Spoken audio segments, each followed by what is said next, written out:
गृह मंत्री अमित शाह जी की चाणक्य नीति और बंगाल के हिंदुओं को, सनातनियों को जो विश्वास हुआ भारतीय जनता पार्टी पर, मोदी जी पर, उसका रिजल्ट है कि आज शुभेंदु जी वहां पर मुख्यमंत्री की शपथ लिए। बंगाल आजाद हुआ पूर्ण रूप से। पहली बार बंगाल आजादी के बाद केंद्र के साथ जुड़ेगा। ये एक बहुत खुशी की बात है कि बंगाल अब केंद्र की योजनाओं का लाभ लेगा। हर गरीब अब बंगाल का प्रधानमंत्री की सारी योजनाओं का लाभ लेगा। पहली बात तो मुख्यमंत्री के पद के लिए समस्त भारतीय जनता पार्टी कार्यकर्ता और हमारे विश्व के सबसे बड़े नेता यशस्वी प्रधानमंत्री मोदी जी को दिल से आभार। गृह मंत्री अमित शाह जी की चाणक्य नीति और बंगाल के हिंदुओं को, सनातनियों को जो विश्वास हुआ भारतीय जनता पार्टी पर, मोदी जी पर, उसका रिजल्ट है कि आज शुभेंदु जी वहां पर मुख्यमंत्री की शपथ लिए। बंगाल आजाद हुआ पूर्ण रूप से। पहली बार बंगाल आजादी के बाद केंद्र के साथ जुड़ेगा। ये एक बहुत खुशी की बात है कि बंगाल अब केंद्र की योजनाओं का लाभ लेगा। हर गरीब अब बंगाल का प्रधानमंत्री की सारी योजनाओं का लाभ लेगा और बंगाल अब विकास की गंगा में बहुत आगे, विकास की गंगा बहेगी और बंगाल बहुत ऊंचाई पर जाएगा। रूपा गांगुली को उप मुख्यमंत्री बनाया गया है बंगाल।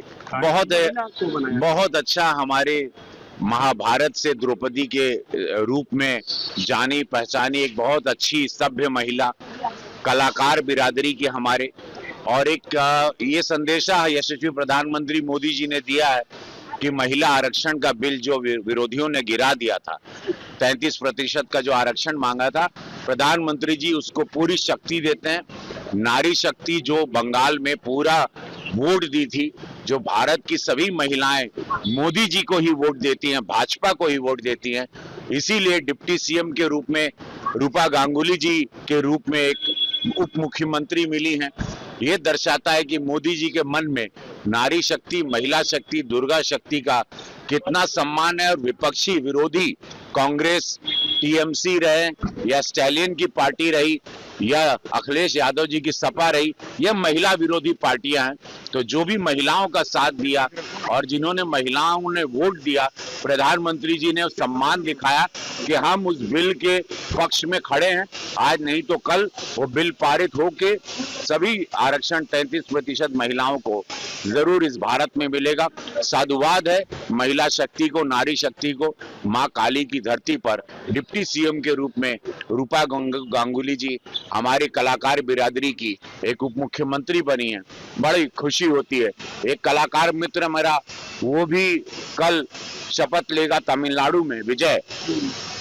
उनको भी अभी से मैं आपके माध्यम से बधाई देना चाहता हूं कि ये सम्मान है कि कलाकार जिनको देश बनाता है, गरीबी से आते हैं, नीचे से स्ट्रगल करके आते हैं, देश उन पर विश्वास करता है, फिर वो देश की सेवा में आते हैं। और मुझे पूरा यकीन है कि वो तमिलनाडु की भी सेवा हमारे मित्र, हमारे को एक्टर विजय भी बहुत अच्छे से करेंगे। तेजस्वी यादव ने देश के प्रधानमंत्री नरेंद्र मोदी जी को परिवारवाद का पोषक बताया है। सर क्या कैसे परिवारवाद का? मोदी जी को उनकर कौन परिवारवाद? 140 करोड़ की आबादी के पोषक हैं। अगर उसको कहते हैं परिवारवाद तो ठीक है, स्वागत है तेजस्वी जी आपकी बातों का, लेकिन परिवारवाद, वंशवाद तो आप लोग लेके चले हैं, इसीलिए आप लोगों की समाप्ति हुई, इसीलिए जनता ने आप लोगों को नकार दिया। मोदी जी ने इस देश में परिवारवाद और वंशवाद को खत्म कर दिया है, ध्वस्त कर दिया है। देश की जनता, अब जनता आम आदमी को, एक गरीबी से कोई चाय वाले को बनाना चाहती है, शुभेंदु अधिकारी जैसे कार्यकर्ता को बनाना चाहती है। ऐसे व्यक्ति को अब देश की जनता चुनेगी।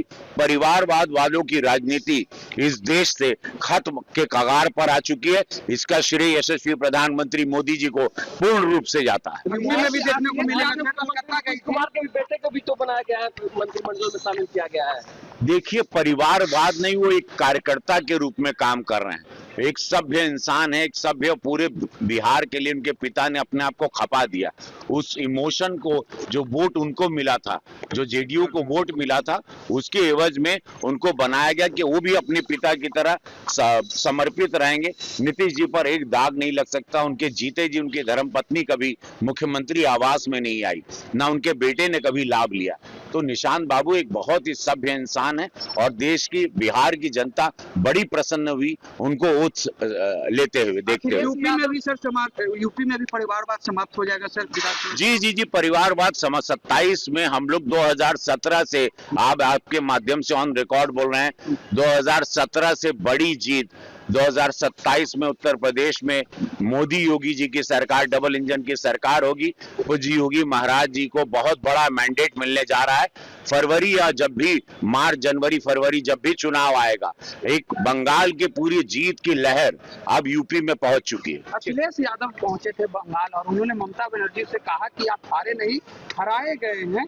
क्या लगता है 2027 में भी उनको वही परिणाम मिलेगा क्या? केरला में जब कांग्रेस जीती तो कोई नहीं बोला, तमिलनाडु में टीवी के पार्टी जीती तब कोई नहीं बोला। ये सब बातें ना, बहुत यही बातों से पता चलता है जनता अब इनकी इन सब बातों में नहीं आएगी। इन लोगों की हार का कारण इन लोगों के ये सारे शब्द हैं और ये इमेच्योर काइंड ऑफ बातें हैं या इमेच्योर काइंड ऑफ स्टेटमेंट है। ये बड़ी इमेच्योर बात है। आखिरी सवाल रवि जी, एक बात करते हैं, बंगाल में आप लोग हिंदुत्व के एजेंडे पर काम किए, लेकिन खेसारी लाल यादव आपके भाई वहाँ टीएमसी के लिए प्रचार किए थे, क्या कहेंगे? मनोज तिवारी ने कहा कि पाप लगेगा खेसारी लाल को। अब जायदा हर हर महादेव। राजनीति हो या क्रिकेट, देश विदेश की ब्रेकिंग हो या आपके मोहल्ले की बड़ी खबर, सब मिलेगा एक ही ऐप में, सबसे तेज और भरोसेमंद।